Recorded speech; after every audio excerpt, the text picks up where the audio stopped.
রোহিতকে মেরে ওই নাগিন জীবনের সবচেয়ে বড় ভুলটা করেছে।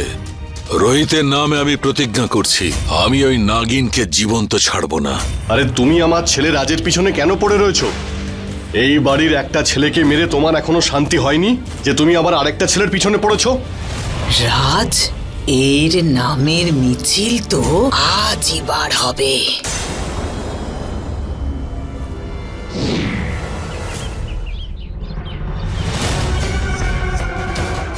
বাহ, মা চামুন্ডা সব দিক থেকে আমায় সাহায্য করছে। শিকার নিজেই এসে হাজির।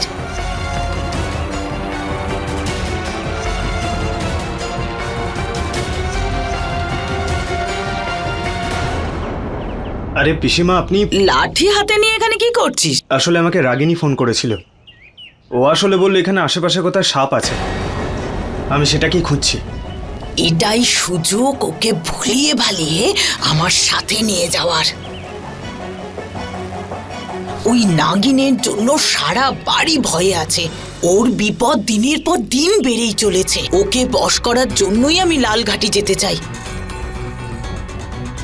ওখানে আমি একটা পুজো করছি। এমনিতে অনেকটা দেরি হয়ে গেছে, তুই আমাকে নিয়ে যেতে পারবি?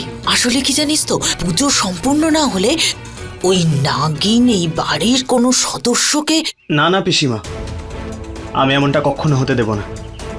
আপনি তো জানেন আমি এই বাড়ির সুরক্ষার জন্য সব কিছু করতে পারি। আমি এক্ষুনি গাড়ি নিয়ে আসছি। ঠিক আছে বাবা, তাড়াতাড়ি কর। হ্যাঁ, জামাইবাবু তো মোহিনী দিদিকে অনেকক্ষণ ধরে ভেতরে খুঁজছেন, আর উনি তো লালঘাটি যাবার জন্য প্রোগ্রাম তৈরি করছেন এখানে দাঁড়িয়ে। এক্ষুনি গিয়ে জামাইবাবুকে বলতে হবে। ওনাকে তো ভীষণ চিন্তিত দেখাচ্ছে সকাল থেকে। কখনো কোনো পাঁঠাকে বলির আগে এত খুশি হতে দেখেছেন? জামাইবাবু, কতটা হলো? এখন নয়, যা বলার পরে বলবে। আরে জামাইবাবু, আপনি যাকে বললাম খুঁজছেন না, সব সময় কাজের মাঝখানে কথা বলো না। না, বোঝো কাণ্ড। আমি এইটা বলছিলাম, আপনি তো মোহিনী দিদিকে খুঁজছেন, তাই না? উনি তো রাজকে নিয়ে লালঘাটি যাবার প্ল্যান করছেন। আমি যদি ভুল কিছু বলে থাকি, দুটো হাত তো রয়েছে, আমাকে দুটো চড় মেরে দেবেন আর কি। রাজকে নিয়ে লালঘাটি? বড় মালিক, ওনার উদ্দেশ্য আমার ঠিক মনে হচ্ছে না। দিদি আবার ওই নাগমণিটা সরানোর চেষ্টা করছে না তো?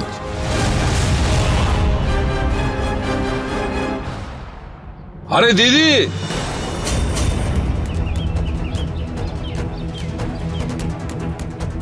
কোথায় চলেছো গাড়ি চড়ে? আর আজকে কোথায় নিয়ে যাচ্ছ? আসলে আর তো বাড়ির সুরক্ষার জন্য না একটা পুজো করব ভাবছিলাম, তাই রাজ। হ্যাঁ বড় মালিক, পিসিমা পুজো করে ওই নাগিনকে বশ করতে চাইছেন। আর এখন তো আমিও প্রতিজ্ঞা করেছি যে ওই নাগিনকে এই বাড়ির আর কারোর ক্ষতি করতে দেব না। তুই ভেতরে যা। ওই নাগিন ভীষণ ভয়ঙ্কর, আর আমি চাই না যে ও তোর কোনো ক্ষতি করুক। দেখ, আমি আগেই এক ছেলেকে হারিয়েছি, আর একজনকে হারাতে চাই না। তুই ভেতরে যা। কিন্তু আত্তু, তুই এক কাজ করো না, তুমি আমাকে আর লক্ষণকে নিয়ে চলো, আর আমরাও তো দেখি কি ধরনের পুজো। বড় মালিক, আমি বললাম না তুই ভেতরে যা। আর হ্যাঁ, আজকের পর থেকে আমাকে জিজ্ঞেস না করে কোথাও যাবি না, ঠিক আছে? যা।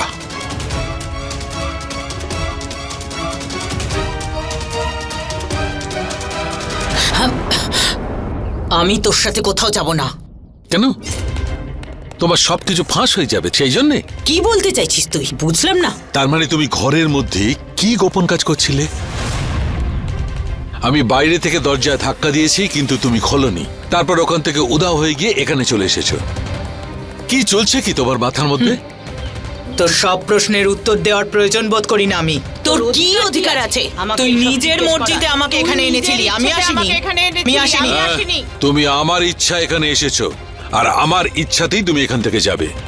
চলো আপাতত ভেতরে। হাত ছাড়, ছাড় আমার হাত। কোথায় নিয়ে যাচ্ছিস তুই? এইসব আবার কি হচ্ছে? আর মোহিনী পিসিমার পরিকল্পনা কি? কি? রাজকে পুজোর জন্য? আর তাও মোহিনী পিসি নিয়ে যাচ্ছে? নন্দিনী, আমার কোথাও একটা গন্ডগোল লাগছে। সেটাই তো প্রিয়া, আর ওই ধাগাটার জন্য রাজের কাছে তার শক্তিও থাকবে না আগামী 24 ঘন্টা পর্যন্ত। এরকম অবস্থায় ও পিসিমার তন্ত্রমন্ত্র থেকে নিজেকে কি করে রক্ষা করবে? আগামী 24টা ঘন্টা আমাদের জন্য ভীষণ গুরুত্বপূর্ণ, আর এই সময় যতটা সম্ভব তোমাকে রাজের খেয়াল রাখতে হবে। তুমি একদম ঠিক বলছো।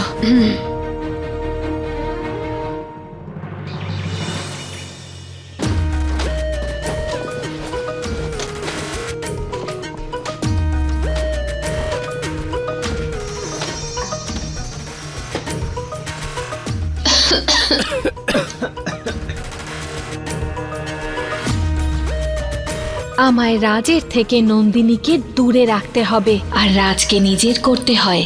রাজের মনে আমায় জায়গা করে নিতে হবে।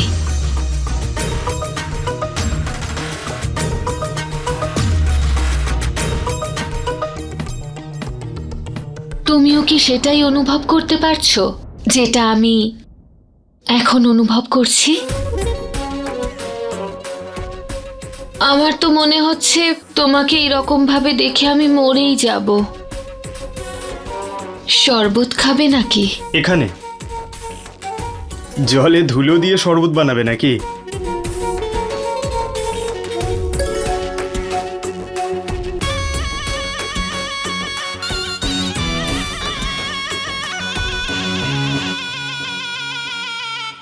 আমি তো আরো অনেক কিছু খাওয়াতে পারি রাজবাবু, আপাতত শরবত আমি আগেই তৈরি করে রেখেছি। দেখো তো,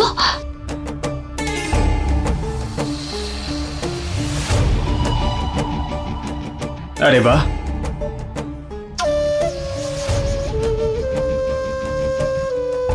গোলাপের পাপড়ি দিয়ে বানিয়েছি। একবার খেয়ে দেখো, সব কিছু ভুলে যাবে তুমি।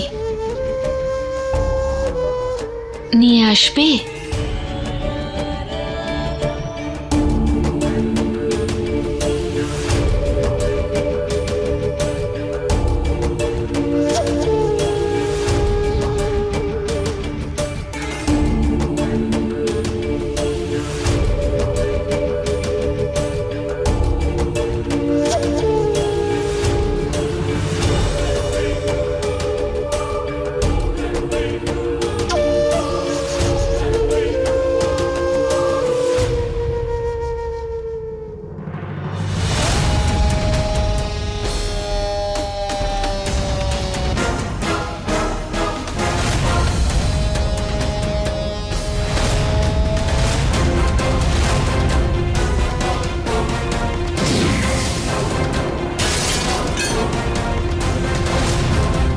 আরে চলো, কোনো ব্যাপার না, আমি একটু কাজ করে নিই।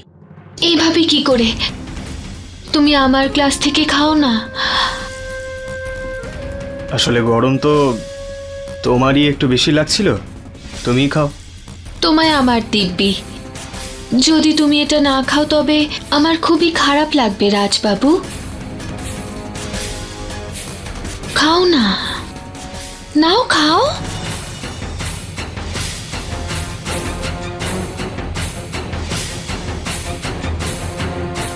এই নাও, খেয়ে নিয়েছি আমি। এবার খুশি? এবার কাজ করে নি?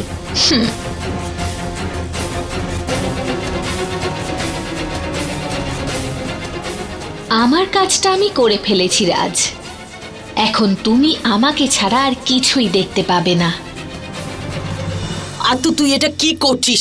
দেখ, তুই তোর রাগ আর লোভের বশে ভুলে যাচ্ছিস যে আমাদের মধ্যে সম্পর্কটা কি। তুই ভুলে যাচ্ছিস যে আমরা দুজনেই একই মায়ের সন্তান। আর তুই এই কথাটা তো আমি তোমাকেও বলতে পারি দিদি। শিকলটা বার করো। আচ্ছা মালিক।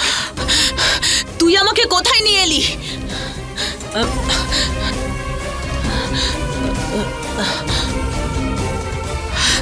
তোর নামের মিছিল বার করব।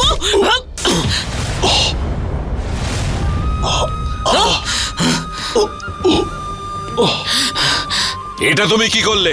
আমাকে বন্দি করে তুই কি পাবি?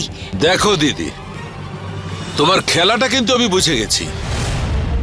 তুমি আসলে আমার নাক বনিয়ে নেওয়ার চেষ্টা করছো, কিন্তু আমি বেঁচে থাকতে তো এটা হবে না। এটা তো তোমার অনেক বড় ভাগ্য যে আমি শুধু তোমাকে বন্দি করলাম।